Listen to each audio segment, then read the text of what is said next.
Hello guys, मैं हूं doctor Ram मेहर Beniwal, professor educator motivator. आज की इस वीडियो में मैं आपके लिए लेकर आया हूं ऐसी वर्ब्स जो रसोई घर में हम डेली 2-3 बार इस्तेमाल करते हैं। तो इससे पहली वाली 3 वीडियोज़ में मैं बता चुका हूं कि रसोई घर में कौन कौन से आइटम्स होते हैं, रसोई घर के आइटम्स की इंग्लिश नेम। तो जो भी स्टूडेंट्स इस चैनल पे नए आए हैं वो सबसे पहले वो वीडियो ज़रूर देखें ताकि आगे वाली वीडियो समझने में आपको बिल्कुल आसानी रहे। Let's start. तो सबसे पहले जो वर्ब है वो है पकाना। तो डियर स्टूडेंट्स, जैसा कि हम देखते हैं पकाना कि डेली हम 3-4 बार इस वर्ब का इस्तेमाल करते हैं कि कभी हम खाना पका रहे हैं, कभी हम कुछ पका रहे हैं, कभी हम कुछ पका रहे हैं। तो पकाना की इंग्लिश होती है कुक, COOK। कुक मीन पकाना। जैसे मैं रात्रि भोज पका रही हूँ, जैसे मैं रात्रि भोज पका रही हूँ तो इसको इंग्लिश में कैसे बोलेंगे? I am cooking dinner. तो डिनर को हम रात्रि का भोजन कहते हैं। I am cooking dinner.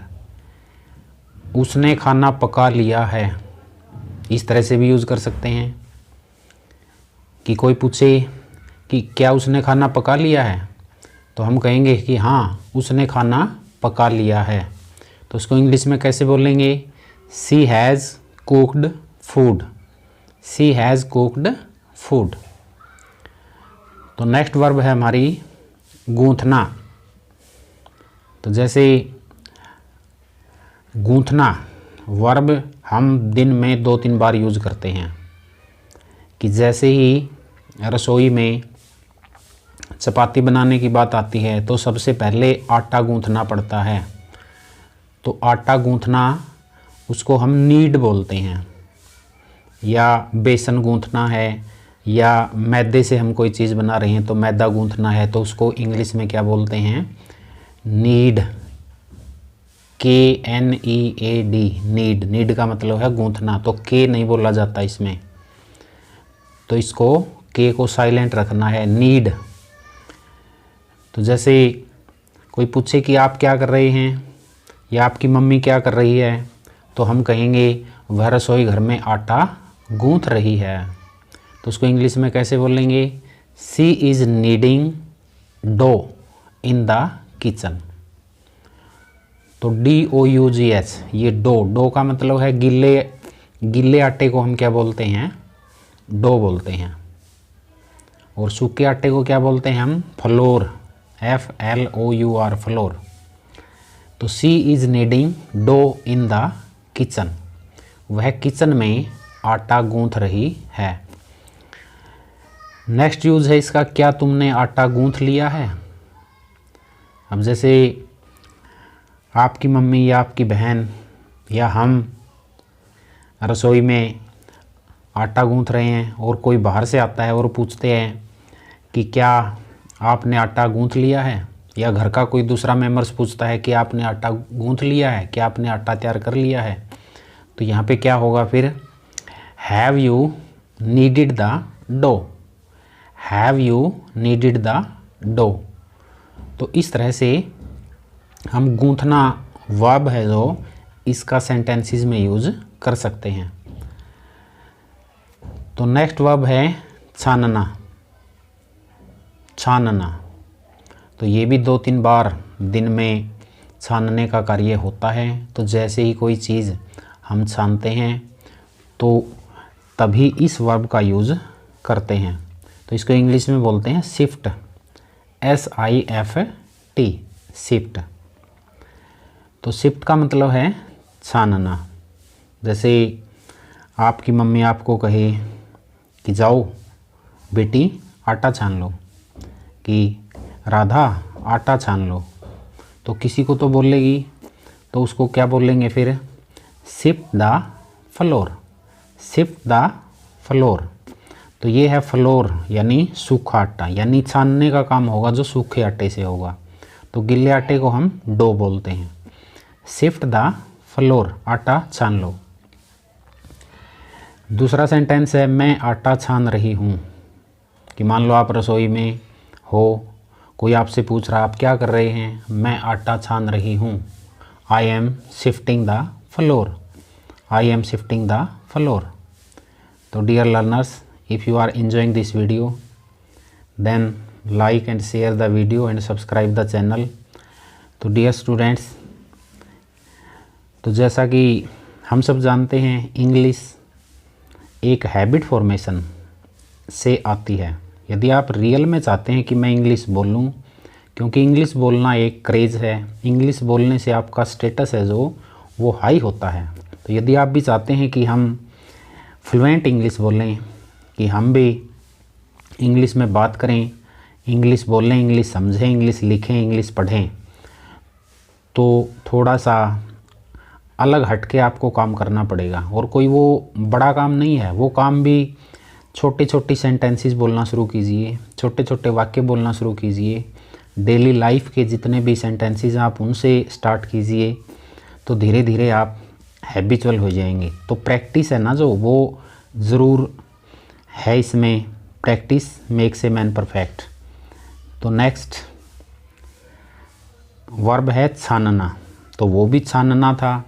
तो वो छानना क्या था, जैसे उसमें क्या था, सॉलिड मटेरियल था, सॉलिड मटेरियल को हम छानते हैं। इस छानने में क्या है, इसमें हम लिक्विड मटेरियल को छानते हैं। तो ये डिफरेंस समझना है आपने। सॉलिड मटेरियल को जब हम छानेंगे तो शिफ्ट का इस्तेमाल करना है। जैसे आटा क्या है, सॉलिड है। यदि हम मैदे को छानें तो वो भी क्या है, सॉलिड है। तो इस तरह उस सॉलिड से वेस्ट मटेरियल अलग करने के लिए हम उसकी छनाई करते हैं। तो ये छानना क्या है, जैसे दूध छानना है, लस्सी छानना है और घी वगैरह छानना है। तो इस तरह की चीज़ें जो द्रव है, द्रव पदार्थ, या चाय छानना है, तो इसको हम स्ट्रेन बोलते हैं। तो ध्यान रखिए, सॉलिड मटेरियल छानना शिफ्ट है और लिक्विड मटेरियल को छानना स्ट्रेन है। और इसी स्ट्रेन से स्ट्रेनर हमने किचन आइटम्स में पढ़ा था पहले। तो किचन आइटम में स्ट्रेनर यानी छलनी का नाम है स्ट्रेनर, छानने वाली, जिसको हम चलनी भी कहते हैं।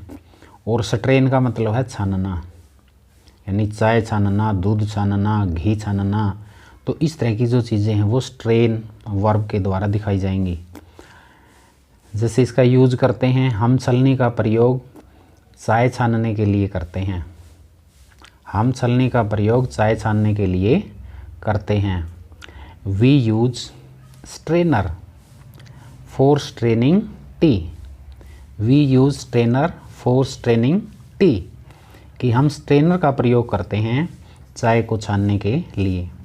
जैसे कोई आपसे कहे कि चाय छान लो, यानी ये एक इम्पेरेटिव सेंटेंस है, चाय छान लो, तो क्या बोलेंगे इंग्लिश में, strain the T, strain the T.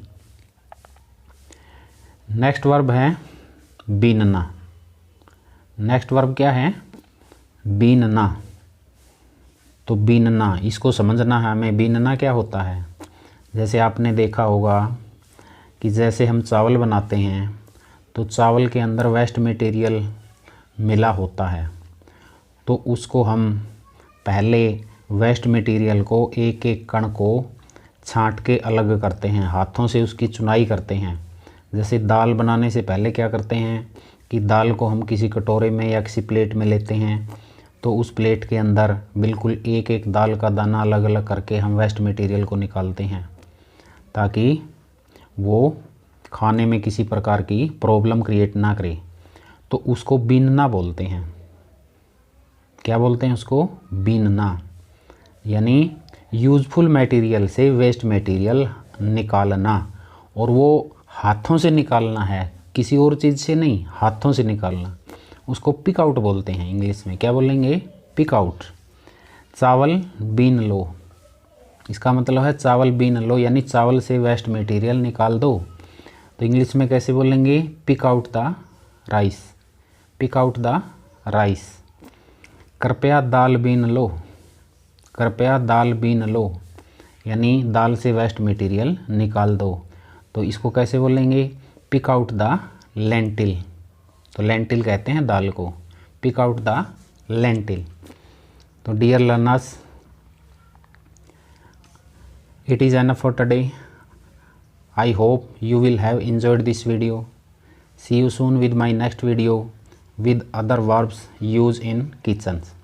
Till then, bye bye, have a nice day. Thanks for watching.